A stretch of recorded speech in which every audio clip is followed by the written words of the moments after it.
Pemirsa, selain terkait sengkarut korupsi, lolosnya Garuda Indonesia dari lubang jarum PKPU menerbitkan secercah harapan terhadap masa depan BUMN. Pengamat penerbangan dari Arista Indonesia Aviation Center atau AIAC, Arista Atmajati menilai Garuda akan kembali pulih dengan mudah usai menang dalam sidang PKPU. Arista menyebut Garuda harus bisa fokus menggarap pasar domestik untuk menjalani masa pemulihan yang lebih cepat. Adapun unit bisnis lain yang juga dapat membantu pemulihan Garuda yaitu layanan logistik serta penerbangan haji dan umroh. Selain itu, maskapai plat merah tersebut juga dapat memanfaatkan musim penerbangan yang ramai di semester 2 tahun ini. Misalnya dengan memanfaatkan momen libur sekolah. Pemirsa, Kejaksaan Agung telah menetapkan 2 tersangka baru dalam kasus dugaan korupsi terkait pengadaan pesawat PT Garuda Indonesia. 2 tersangka ini adalah mantan Direktur Utama Garuda Indonesia Emir Syah Satar dan Direktur Utama PT Mugi Rekso Abadi atau MRA Sutikno Sudarjo. Dan akibat dari kasus ini negara telah merugi hingga triliunan rupiah. Dan sore ini pemirsa kita akan membahasnya melalui sambungan Zoom bersama dengan Zainur Rohman, peneliti Pusat Kajian Anti Korupsi atau PUKAT dari Universitas Gadjah Mada UGM. Selamat sore Pak Zainur. Selamat sore Mbak. Sehat Pak? Alhamdulillah. Hari ini Kejagung menetapkan 2 tersangka baru nih Pak. Pengusutan dugaan kasus korupsi pengadaan pesawat Garuda ini telah memasuki babak yang baru. Sementara sebelumnya juga sudah menetapkan 3 orang tersangka. Nah, menurut Pak Zainur sendiri kira-kira masih akan ada penambahan tersangka baru Pak? Karena sepertinya kasus Garuda ini cukup pelik ya Pak ya? Iya, soal penambahan tersangka lagi sangat mungkin ya, seiring berjalannya penyidikan yang dilakukan oleh Kejaksaan, pasti Kejaksaan akan memeriksa dan juga terbuka kemungkinan pihak-pihak lain yang juga turut serta melakukan tindak pidana. Nah, ini memang memprihatinkan ya, bahwa Garuda Indonesia ini selain ditangani oleh Kejaksaan Agung, juga sebelumnya sudah disidik oleh Komisi Pemberantasan Korupsi dalam kasus korupsi lain. Kalau di Kejaksaan Agung soal sewa pesawat, sedangkan di KPK ada persoalan pembelian mesin jet. Nah, ini kan sebenarnya awal mulanya adalah satu keputusan bisnis yang sebenarnya kalau keputusan bisnis oleh direksi BUMN itu tidak bisa dimintai pertanggungjawaban pidana kalau menimbulkan kerugian. Tetapi yang terjadi di Garuda Indonesia ini lain. Kenapa? Karena diduga ketika Garuda Indonesia melakukan sewa pesawat, itu yang pertama sudah diarahkan agar menyewa kepada pihak tertentu. Jadi sudah bukan satu tender yang fair. Yang kedua juga tidak terlepas dari adanya dugaan suap yang kemudian dimungkinkan diterima oleh para pejabat di Garuda Indonesia. Nah, akibatnya para direksi di Garuda Indonesia tidak dapat berlindung di balik alasan misalnya business judgment rule. Kenapa? Karena di dalam keputusan bisnisnya itu mengandung korupsi dan juga mengandung kesalahan di dalam melakukan penilaian usaha. Nah, kita akan lihat sejauh apa Kejaksaan akan memproses ini. Karena ini juga kesempatan baik untuk membersihkan Garuda Indonesia dari permasalahan-permasalahan yang selama ini menggerogoti mereka, yaitu korupsi. Ingat Mbak, direksi Garuda itu beberapa kali terlilit kasus korupsi. Padahal Garuda Indonesia adalah maskapai kebangsaan bangsa Indonesia. Nah, tetapi maskapai ini sakit tidak hanya karena terpaan COVID, tetapi karena sejak awal memang manajemennya tergerogoti kasus korupsi, Mbak. Berarti sebenarnya kan permasalahan yang terjadi di manajemen ini bukan hal yang baru lagi Pak. Dan jika dilihat tadi sudah disampaikan juga oleh Pak Zainur sebelumnya ada permasalahan dari pengadaan tender yang mengarahkan kepada pemenang tender nantinya dan kemudian adanya arahan suap. Berarti sebenarnya persoalan ini kan sudah berakar dari bagaimana bisnis plan atau visibility study yang dilaksanakan. Berarti memungkinkan sekali di bawah level direksi juga akan ditetapkan sebagai tersangka atau akan menjalani pemeriksaan juga ke depannya, Pak? Ya, kalau masalah di Garuda berulang-ulang seperti ini, maka menurut saya jajaran direksi, bahkan tidak menutup kemungkinan juga jajaran komisaris dan juga level di bawah direksi, itu perlu untuk diperiksa secara teliti siapa saja yang terlibat di dalam tindak pidana korupsi. Kalau permasalahan korupsi berulang-ulang dalam berbagai kasus, artinya misalnya dari sisi pengawasan oleh Dewan Komisaris, itu dipertanyakan.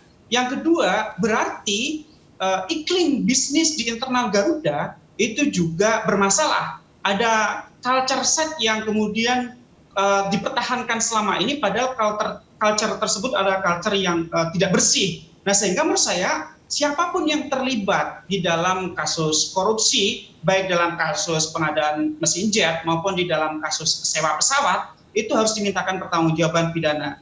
Nah, berbeda dengan misalnya kalau kita dulu mendengar ada kasus Merpati ya, kalau untuk kasus Garuda ini, selama kejaksaan bisa menunjukkan bahwa memang ada kesengajaan di situ di dalam keputusan bisnisnya yang tidak fair. Yang kedua ada indikasi suap. Kalau kejaksaan bisa menunjukkan itu, maka menurut saya ini bulat, ini merupakan tindak pidana korupsi yang tidak bisa dibenarkan atas dasar keputusan bisnis atau business judgment rule. Nah ini menurut saya ini sekarang momentum paling baik bagi pemerintah untuk membersihkan Garuda Indonesia. Kenapa? Karena Garuda Indonesia ini kan direncanakan juga akan terus diselamatkan oleh pemerintah. Nah kalau akan diselamatkan harus dipastikan bahwa internalnya itu bersih dari perilaku-perilaku korupsi, sehingga ketika nanti pemerintah terus-menerus melakukan penyelamatan Garuda, itu tidak terulang lagi kemudian berujung kepada korupsi dan korupsi. Nah ini kita akan tunggu kejaksaan, akan sejauh apa kejaksaan membersihkan internal Garuda, dan juga bagaimana langkah dari Kementerian BUMN untuk menjamin bahwa ke depan Garuda tidak lagi mengalami penyakit serupa, yaitu korupsi. Harus ada perubahan mendasar di level manajemen dan juga dari sisi budaya korporasi di internal Garuda agar ada perubahan ke depan sehingga kasus korupsi tidak terus terulang seperti ini, Mbak. Ya, saya emang underline berarti diperlukan adanya transformasi di bidang di bagian manajemen sendiri. Tadi informasi yang kami dapatkan dari rekan kami bahwa rencananya Kejagung akan melakukan audit, Pak, terhadap PT Garuda Indonesia. Boleh diberikan tanggapannya, Pak Zainur? Ya, ini menurut saya juga penting ya. Kenapa? Karena selain upaya penindakan ya, dalam arti kemudian siapa yang terlibat harus dijerat, harus dimintakan pertanggungjawaban pidana, dituntut di depan persidangan, tetapi juga harus dilakukan review terhadap sistem yang selama ini berjalan di Garuda. Kemudian dari review tersebut, dari audit tersebut dapat diketahui apa saja penyakitnya, dan kemudian bisa diberikan saran perbaikan secara fundamental. Saran perbaikan ini harus bisa bertahan lama antar manajemen, bahkan antar periode pemerintahan, sehingga Garuda itu sehat, bertransformasi secara mendasar, ya, tidak mempertahankan budaya buruk selama ini yang tidak jauh dari praktek-praktek suap itu. Nah ini kita sedang menunggu apa yang akan dilakukan oleh kejaksaan untuk melakukan audit, untuk melakukan review secara menyeluruh. Tidak hanya dalam kasus pengadaan sewa pesawat ya, tapi Garuda juga perlu diperiksa oleh kejaksaan dari sisi kinerjanya, misalnya meskipun itu adalah sebenarnya kewenangan dari BPK, kejaksaan bisa memberikan saran-saran kepada Garuda Indonesia ke depan, setidak-tidaknya bisa diketahui penyakit-penyakit apa saja yang diderita, kemudian itu bisa menjadi titik balik bagi Garuda untuk bertransformasi. Nah yang diharapkan rakyat kan ketika ada penindakan oleh institusi penegak hukum seperti kejaksaan ini, penyakitnya itu hilang gitu loh. Jangan kemudian terulang lagi sehingga rakyat selalu mengalami kerugian. Kenapa? Karena BUMN ini kan milik negara, pada akhirnya ini juga merugikan keuangan rakyat, apalagi kalau kemudian selalu di bail out oleh pemerintah, artinya menggunakan penyertaan modal negara dari APBN, ini kemudian rakyat yang harus menanggung beban untuk menyelamatkan atau juga menyehatkan institusi badan usaha milik negara seperti Garuda Indonesia ini, Mbak. Dan Pak Zainur, kalau tadi sempat Anda sampaikan bahwa sebenarnya permasalahan Garuda ini kan sebetulnya sudah cukup lama dan cukup pelik ya Pak ya. Kalau menurut Pak Zainur sendiri, bukankah Kementerian BUMN sebenarnya mengetahui hal ini? Apakah memang tindakannya memang belum terlalu tegaskah atau memang membutuhkan proses waktu, seperti apa Pak Zainur? Iya, memang dalam kasus korupsi biasanya kan kasus korupsi itu bukan kasus yang tunggal gitu ya. Kasus yang terjadi di KPK dalam kasus pembelian mesin jet pesawat, tersangkanya juga sama dengan kasus sewa pesawat. Artinya mungkin ini masih terkait dengan person-person tertentu. Tetapi kita tidak bisa hanya menyalahkan personnya. Harus kita lihat bagaimana sistemnya yang menyebabkan budaya korupsi itu terus langgeng. Nah yang ingin kita tanyakan kepada Kementerian BUMN, apakah ketika ada permasalahan di Garuda itu kemudian ada review secara menyeluruh dan juga ada perubahan dari sisi sistem, dari sisi manajemen, juga yang paling penting adalah komitmen baru untuk membawa Garuda menjadi satu institusi bisnis yang bersih, yang sehat, yang bisa dibanggakan sebagai maskapai kebanggaan yang menyandang nama Indonesia. Nah, kalau kita lihat memang sebelum ini kita lebih sering mendengar bahwa Garuda ketika perbaiki oleh Kementerian BUMN itu masih terkait dengan dampak dari COVID ya, yang sangat memukul industri penerbangan. Tapi langkah untuk memperbaiki Garuda Indonesia dari sisi kultur, yang kulturnya adalah kultur korup itu memang sepertinya belum cukup kuat.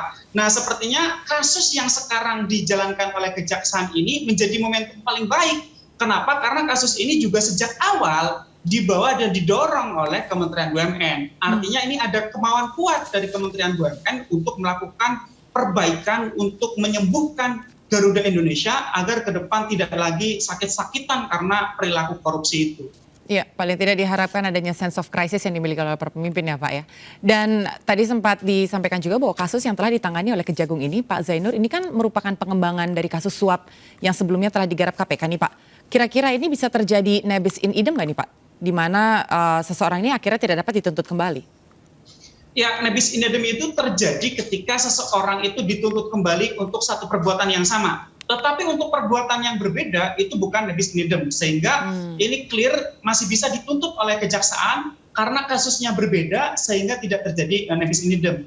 Kalau dalam kasus KPK itu adalah pembelian mesin jet pesawat, sedangkan oleh Kejaksaan Agung ini adalah pengadaan sewa pesawat. Nah, yang kemudian kita bisa ambil pelajaran juga, kalau dari kasus pembelian mesin jet kemudian bisa diketahui dikembangkan kasus sewa pesawat, berarti kan kemungkinan masih ada ya kasus-kasus lain yang tidak tertutup kemungkinan juga terjadi di internal Garuda Indonesia. Nah, menurut saya ini saat yang paling tepat, baik oleh KPK maupun oleh Kejaksaan, dibersihkanlah sepenuhnya Garuda Indonesia ini agar benar-benar menjadi institusi bisnis, menjadi korporasi yang sehat. Karena kalau KPK misalnya dari pengalaman KPK menangani perkara korupsi, itu KPK selalu mengembangkan dari kasus yang bahkan kecil nilainya, seperti misalnya OTT bernilai 70 juta oleh kepala daerah, itu kemudian dikembangkan kemudian menjadi kasus-kasus lain karena terbongkar, diketahui adanya alat-alat bukti lain, adanya dugaan-dugaan tindak pidana korupsi lainnya kemudian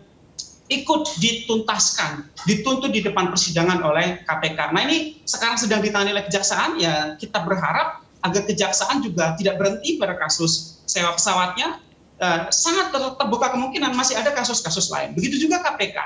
Kalau kedua institusi ini sudah masuk dalam kasus sewa pesawat dan kasus pengadaan jet, maka ini saat yang paling tepat untuk membongkar kemungkinan kasus-kasus lain di internal Garuda Indonesia. Sekali lagi untuk memastikan ini seharusnya dapat menjadi prahara terakhir di Garuda agar ke depan Garuda itu benar-benar menjadi institusi bisnis yang sehat, yang menguntungkan, yang bisa dibanggakan oleh bangsa Indonesia, Mbak.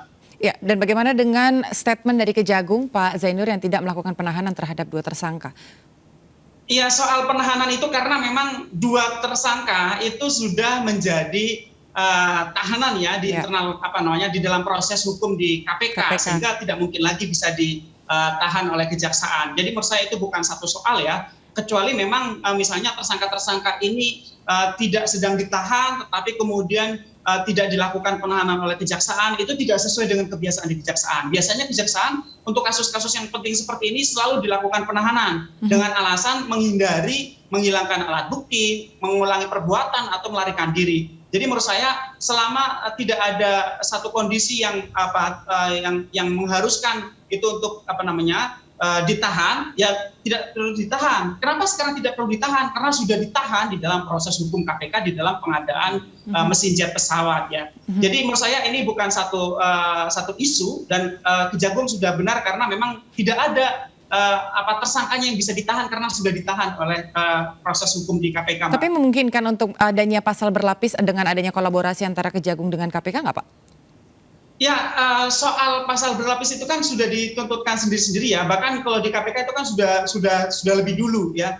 Jadi memang kalau di dalam pidana, kalau kasusnya itu belum dituntut, maka bisa dengan pendekatan konkursus atau perbarengan, yaitu perbarengan perbuatan. Tetapi kalau yang satu sudah berjalan dan bahkan sudah selesai prosesnya, maka yang sekarang dilakukan adalah menuntut dengan pasal yang disangkakan nantinya. Kejaksaan menersangkakan dengan pasal 2 dan pasal 3. Nah, ini nanti kemudian Kejaksaan ketika melakukan pembuktian di hadapan persidangan tinggal menjadikan kasus yang terjadi di KPK itu sebagai pemberat. bahwa para tersangka ini yang kemudian nanti akan menjadi terdakwa itu sebelumnya sudah melakukan tindak pidana korupsi yang dituntut oleh KPK, sehingga ketika dituntut oleh kejaksaan itu menjadi alasan pemberat yang itu bisa memberatkan tuntutan, dan nantinya harapannya hakim dapat memutus lebih berat lagi, Mbak. Selain adanya permasalahan dengan pengadaan dan juga suap, mungkin nggak nih Pak ada kasus lain yang akan terus berkembang dari Garuda ini sendiri, Pak, dari persoalan Garuda ini sendiri, Pak? Ya, kalau memang dibuka di atas meja secara terang benderang, semuanya diaudit, semuanya diteliti secara mendalam oleh kejaksaan, bahkan juga oleh KPK, menurut saya selalu terbuka kemungkinan. Belajar dari kasus-kasus lain, sekali lagi, selalu ada kemungkinan bagi aparat penegak hukum untuk mengembangkan ke kasus-kasus yang lain. Kenapa? Karena ketika penegak hukum meneliti alat bukti yang terkait dengan satu kasus, misalnya sewa pesawat, kemudian penyidik itu melihat ya alat bukti juga untuk tindak pidana yang lain. Jadi ketika melakukan penyidikan, ketika melakukan pemeriksaan kepada alat bukti, baik itu berupa barang bukti, surat, saksi gitu ya, itu kemudian diketahui, oh ternyata ada dugaan tindak pidana lain yang dilakukan oleh para tersangka maupun tersangka lain di dalam institusi tersebut. Dalam hal ini adalah dalam kasus Garuda. Nah, dari situ kemudian aparat penegak hukum biasanya akan mengembangkannya, mengumpulkan alat bukti lagi, kemudian merekonstruksi, dan kemudian membangun kasus baru, dan sangat mungkin kemudian kasus baru tersebut akan menersangkakan ulang dan juga menambah tersangka-tersangka yang lain untuk perbuatan yang lain, Pak. Oke, kalau dilihat dari penanganan terhadap kasus Garuda yang saat ini sudah semakin intens, begitu Pak Zainur, kalau menurut Pak Zainur sendiri apakah ada setitik cerah harapan untuk Garuda? Karena sebelum-sebelumnya memang sempat ada isu yang mengatakan bahwa ini PT Garuda Indonesia terancam untuk pilot. Namun di satu sisi lagi ini ada yang menyatakan bahwa ini adalah salah satu harapan yang baru untuk Garuda untuk kembali pulih. Silakan Pak. Ya, kalau saya berharap ini menjadi obat ya, meskipun pahit kan Mbak. Obat itu seharusnya ketika ditelan dengan tujuan untuk menyehatkan, maka akan sembuh dari penyakit. Bahwa proses hukum pidana korupsi yang sedang dijalani di internal Garuda, yang menjerat beberapa person yang sebelumnya bekerja dan menjadi jajaran direksi di Garuda Indonesia, itu seharusnya dapat menjadi obat mujarab untuk menyembuhkan Garuda dari penyakit akut yang bernama korupsi. Dan ke depan, semoga dengan obat pahit ini, kemudian Garuda tidak akan lagi mengalami sakit yang serupa. Nah, ini kemudian menurut saya sangat bergantung kepada direksi dan jajarannya yang sekarang. Apakah belajar dari kasus-kasus sebelumnya ini, ya? Apakah kemudian melakukan perbaikan secara mendasar, mengubah mindset, mengubah kultur set, ya, mengubah budaya kerja di Garuda Indonesia, kemudian punya komitmen baru untuk anti korupsi atau tidak? Kalau bisa belajar, yang menurut saya ini menjadi momentum yang sangat baik. Ketika COVID-19 sudah mulai normal, sudah mulai berangsur baik, dunia penerbangan sudah mulai berangsur baik, dan juga proses hukumnya juga yang satu sudah berjalan dan selesai, yang sekarang juga sudah mulai berjalan, harapannya ini kemudian dapat menyehatkan Garuda, kemudian menjadi satu korporasi yang sehat ke depan, Pak. Baik, yang terakhir Pak Zainur, seandainya Anda bisa memberikan suatu pendapat terhadap Menteri BUMN Erick Thohir, kira-kira apa yang ingin disampaikan Pak? Silakan Pak. Ya, untuk Kementerian BUMN tentu harapannya adalah terus memberikan asistensi kepada korporasi, para BUMN ini, ya, memberikan arahan untuk mencanangkan program-program integritas, ya, kemudian zero tolerance terhadap perilaku korupsi. Setelah terjadi penindakan, perlu untuk membangun sistem yang baru, membangun kultur yang baru, juga harus dengan sumber daya manusia yang baru, memastikan tidak terulang lagi. Dan dari kasus Garuda juga seharusnya bisa diambil pelajaran. Sangat mungkin juga BUMN-BUMN yang lain itu punya penyakit serupa, penyakit menerima suap, melakukan tindak pidana korupsi, mengarahkan ketika ada pengadaan barang dan jasa diarahkan kepada pihak tertentu. Nah, ini seharusnya juga bisa menjadi pelajaran bagi Kementerian BUMN untuk treatment kepada BUMN-BUMN yang lain, apalagi BUMN-BUMN yang strategis. Nah, kita sangat berharap Kementerian BUMN sebagai regulator, juga sebagai perwakilan dari pemerintah, ini dapat benar-benar melakukan perubahan mendasar di Garuda Indonesia. Dari kasus tindak pidana korupsi ini harus menyehatkan Garuda Indonesia menjadi korporasi yang bersih dari korupsi, sehat dan dapat dibanggakan. Baik, terima kasih. Berarti diharapkan Kementerian BUMN dapat memberikan arahan, membangun sistem kultur baru dengan sumber daya manusia yang baru, dan juga membenahi perubahan mendasar di sisi manajemen. Terima kasih Pak Zainur Rohman, selaku peneliti Pukat UGM. Selamat sore. Sama-sama Mbak. Baik pemirsa, kami akan kembali usai jeda, tetap bersama kami.